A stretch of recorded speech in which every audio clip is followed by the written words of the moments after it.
Assalamualaikum warahmatullahi wabarakatuh. Di materi yang ketiga ini, di PJJ ketiga, saya akan membahas tentang two-stage least square. Jadi two-stage least square ini adalah kelanjutan dari materi sebelumnya. Kalau sebelumnya kita sudah membahas tentang instrumental variable. Sebenarnya instrumental variable ini merupakan subset dari 2SLS atau two-stage least square ini gitu ya. Jadi di sini kita akan membahas materi two-stage least square yang mungkin akan berhubungan dengan instrumental variable. Jadi ide dasar dari two-stage least square ini adalah kalau kita punya persamaan seperti ini, ditambah beta 1 Y sama dengan alfa ditambah beta 1X ditambah beta 2 Z1 ditambah error term, di mana X1 ini adalah variabel endogen di persamaan yang lainnya, kemudian Z1 ini adalah variabel endogen, variabel eksogen.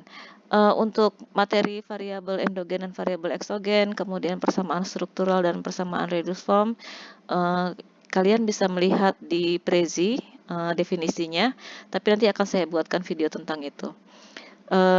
Misalkan di sini, di variabel X ini, ada satu variabel eksogen atau satu instrumental variabel yang berkorelasi dengan X. Jadi dia berkorelasi kuat dengan X. Bukannya Z1 tapi Z2, karena Z1 sudah ada di sini. Z2 ini dia berkorelasi dengan X.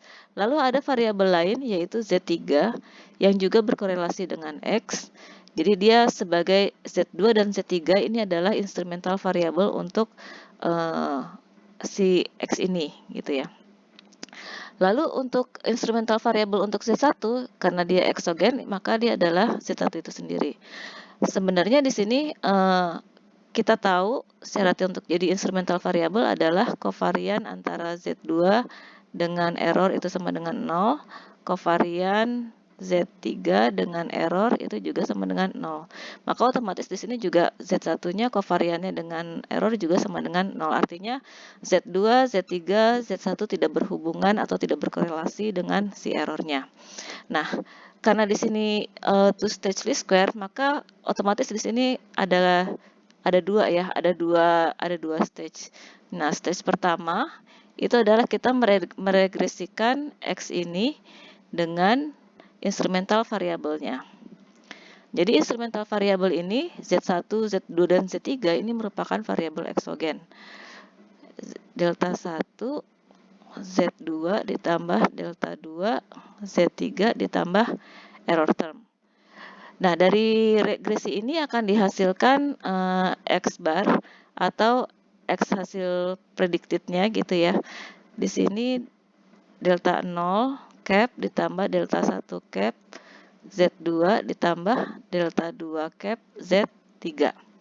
Nah, karena kita sudah mendapatkan nilai si X cap ini, maka kita bisa lanjutkan ke stage yang kedua.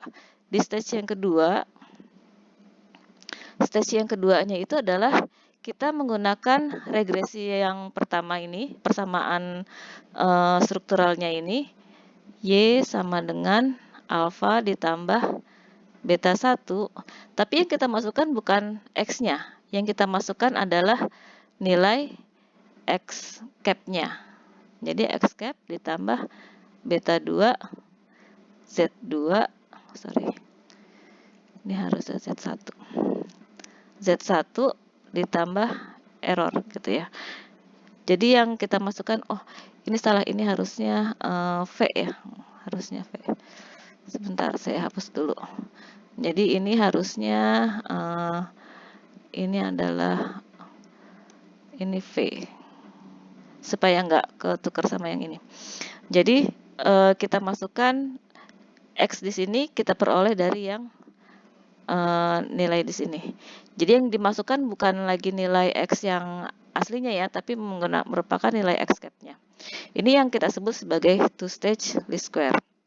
Nah, bedanya sama IV apa? Kalau kemarin kita tahu kan X-cap-nya itu sama dengan delta 0 ditambah delta 1 Z1 ditambah V1 gitu ya. Sedangkan yang ini dia hanya menggunakan satu variabel. Sedangkan kalau untuk yang di 2SLS kita bisa menggunakan lebih dari satu instrumental variabel seperti ini ditambah delta 3, Z3 ditambah banyak gitu ya. Kita bisa menggunakan banyak instrumental variabel. Tapi harus diingat